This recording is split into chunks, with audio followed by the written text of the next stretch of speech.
చేస్తూ ఆ డబ్బుని గోశాలకి, దేవాలయాల రక్షణకి, రైతుల రక్షణకి, ఆర్మీ వాళ్ళ రక్షణకి, మన పిల్లల్లో చదువుకుని గొప్ప వాళ్ళు అవుదామని కోరిక ఉన్న వాళ్ళకి ఎవరు సపోర్ట్ చేసే వాళ్ళు లేక కూలి పనికి వెళ్ళిపోతూ ఉంటారు.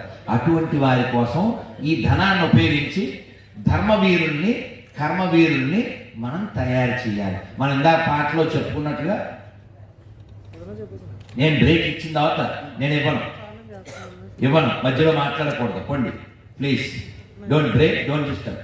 సో కాబట్టి ధర్మం కోసం మనం మన ధనాన్ని, మన సమయాన్ని వినియోగిస్తేనే ధర్మం నిలబడుద్ది. ఆయన ఎవరో వస్తారో ఫైట్ చేస్తారో అనుకోకండి. తమిళనాడులో తిరుపురకుండ్రం అనే ఊళ్ళో దీపం పెట్టాలి, వేల సంవత్సరాలుగా జరుగుతుంది. మొన్న అక్కడ దరిద్రులు పరిపాలనలో ఉండడం వలన దాన్ని ఆపేశారు. కోర్టుకు వెళ్ళి కోర్టు తీర్పు ఇచ్చిన తర్వాత కూడా మనం దీపం పెట్టలేకపోయాం. ఎందుకని?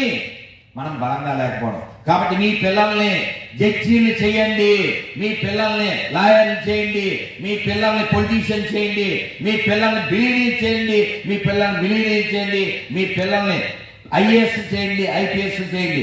మనం పెద్ద పొజిషన్కి రాకపోతే మీ ఆస్తులు, మీ కుటుంబాలు, మీ పిల్లలు, మీ ఆడవాళ్ళు అందరూ ఆక్రమించబడతారు.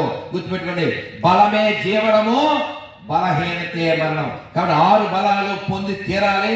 6 బలాల కోసం మనం ప్రతిజ్ఞ చేయాలి, దానికోసం మనం జీవించాలి. ఇందాక ఈ పిల్లవాడిని నేను ఒకటి చెప్దాం అనుకున్నాను. పిల్లడు ఇది చెప్పిన తర్వాత నేను ముగిస్తాను, ఆ తర్వాత మీరు కొనసాగించండి, నేను ఇంక బ్రేక్ ఇవ్వను. అర్థమైందా? ఖచ్చితంగా అయిన తర్వాతే మాట్లాడాలి. సో ఇప్పుడు నేను ఏమడగబోతున్నా అంటే, ఎవరైనా పశువులు ఉంటే అర్థం చేసుకుంటాను, ఇక్కడ వాళ్ళు కాదు, బయట ఈ వీడియో చూసిన తర్వాత. 5,000 సమానమా? కాదు. పిల్లలు మీరు కూడా వచ్చేయండి, వచ్చేయండి, అందరూ చెప్పండి నేను చెప్పిందని. 5,000 సమానమా? సరిగా చూసి చెప్పండి. 5,000 సమానమా? తెంగరబుచ్చి సమానం అని చెప్తుంది. 5,000 సమానమా? ఏం చదువుతున్నారా? 5,000 ఎక్కువ ఉన్నాయా? ఈ 5 ఫింగర్స్ ఆర్ ఎక్కువ లేదు కదా? 5,000 సమానం కాదు. ఓకేనా?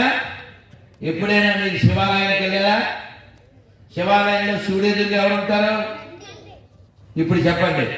శివాలయంలో నంది, గుళ్ళో నంది, ఊళ్ళో పంది సమానమా? గట్టిగా మంచి పిల్లలు, తొమ్మిది పిల్లలకి బుర్ర ఉన్న పిల్లలు. 3వ ప్రశ్న, మీ అమ్మ